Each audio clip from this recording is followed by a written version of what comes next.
Dear student, today we discuss about the uniform speed and non-uniform speed and also acceleration. What is the definition of the uniform speed? The definition of the uniform speed is if an object covers equal distances in equal time. If an object covers equal distances in equal time intervals, it is said to be moving with uniform speed. याचाच अर्थ मराठीमध्ये असा आहे, जर वस्तू समान कालावधीत समान अंतर कापत असेल तर त्या वस्तूच्या गतीला एक समान गती असे म्हणतात. त्यानंतर non uniform speed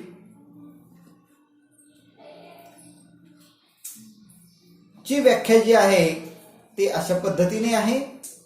if an object covers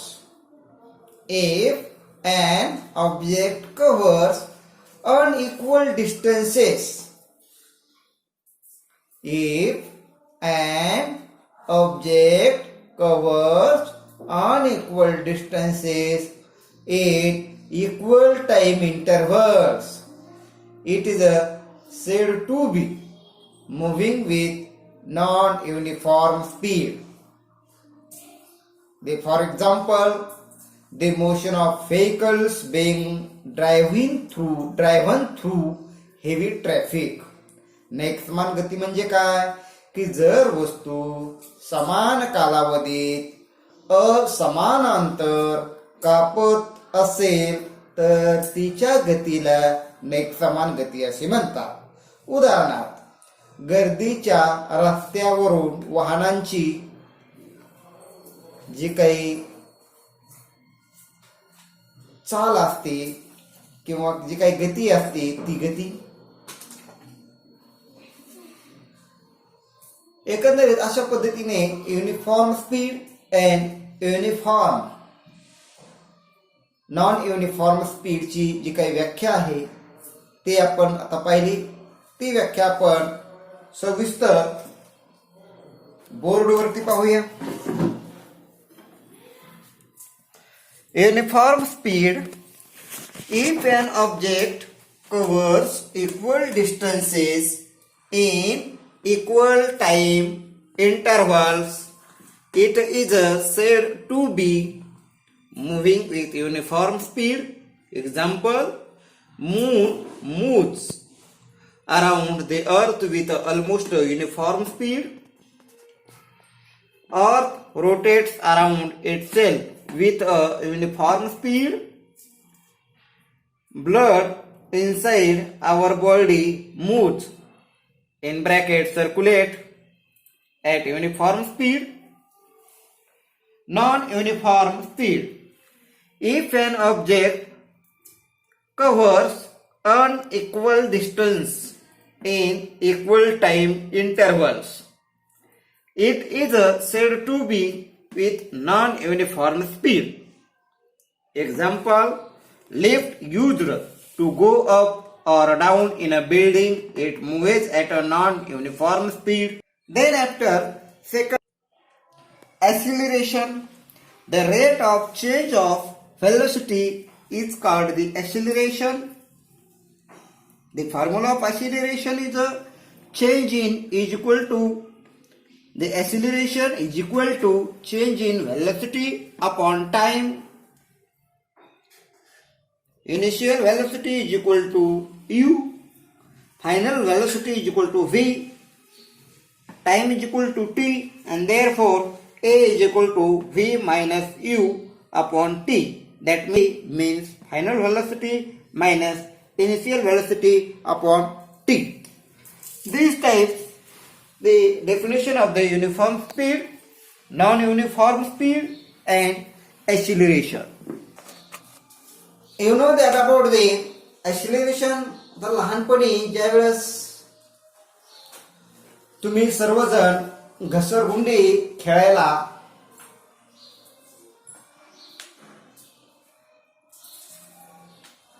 जात असाल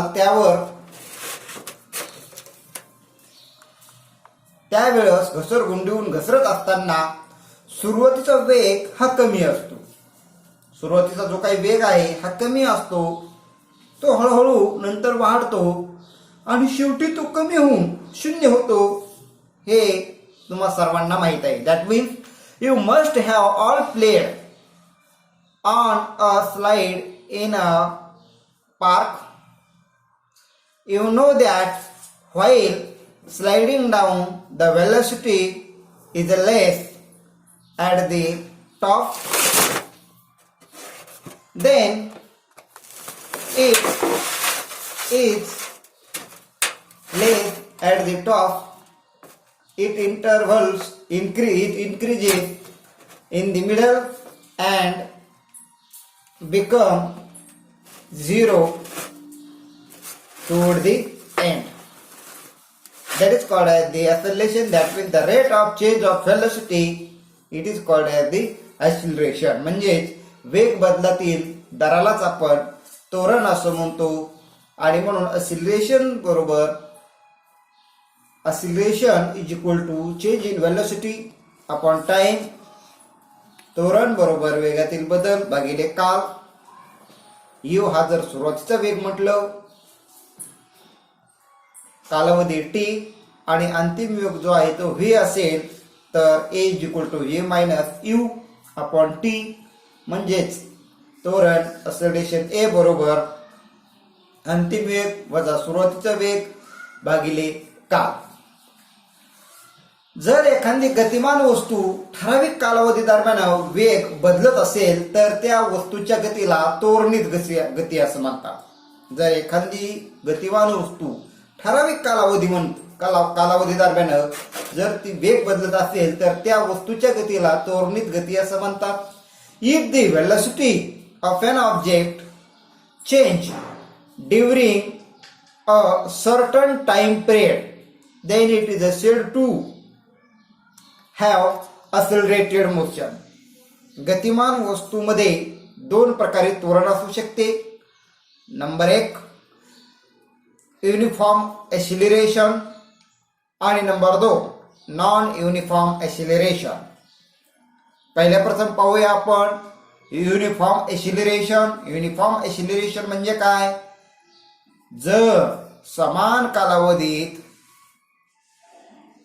वेगामध्ये समान बदल होत असतील तर एकसमान त्वरण असते किंवा तिथे एकसमान त्वरण होते.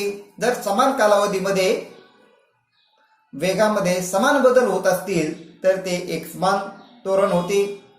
If the velocity changes by equal amount in equal time intervals the object is said to be in uniform acceleration. जर समान कालावधीमध्ये वेगामध्ये जर समान बदल होत असतील तर एक समान त्वरण होते.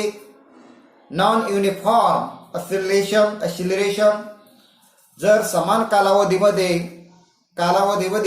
वेगामध्ये असमान बदल होत असतील तर त्यावेळेस एकसमान त्वरण होते. म्हणजे if the velocity changes bye unequal amount in equal time intervals the object is said to non-uniform acceleration.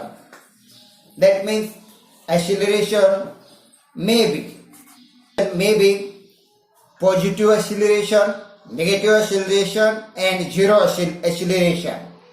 Positive acceleration म्हणजे धन त्वरण, निगेटिव्ह acceleration म्हणजे ऋण त्वरण आणि झिरो acceleration म्हणजे शून्य त्वरण होय. An object can have positive or negative acceleration. एखाद्या वस्तूचे त्वरण धन किंवा ऋणही असू शकते. When the velocity of an object increases, the acceleration is positive. In this case, the acceleration is in the direction of velocity. जेव्हा एखाद्या वस्तूचा जो काही वेग आहे हा वेग वाढतो तेव्हा त्वरण धन असते. येथे त्वरण हे वेगाच्या दिशेने असते. when the velocity of an object decreases with time, it has negative acceleration. Negative acceleration is also called the deceleration. Its direction is opposite to the direction of velocity. जेव्हा वस्तूचा वेग कमी होतो तेव्हा त्याचे ऋण त्वरण होते. ऋण त्वरणालाच अवत्वरण असंही म्हणतात किंवा मंदन असंही म्हटले जाते. आणि हे जे काही ऋण त्वरण आहे हे वेगाच्या दिशेच्या विरुद्ध दिशेला असते. and if the velocity of the object does not change with time, it has zero acceleration. जेव्हा वेग स्थिर असल्यास त्याचे जे काही त्वरण आहे त्या वस्तूचे ते शून्य असते. तर अशा पद्धतीने विद्यार्थी मित्रांनो आपण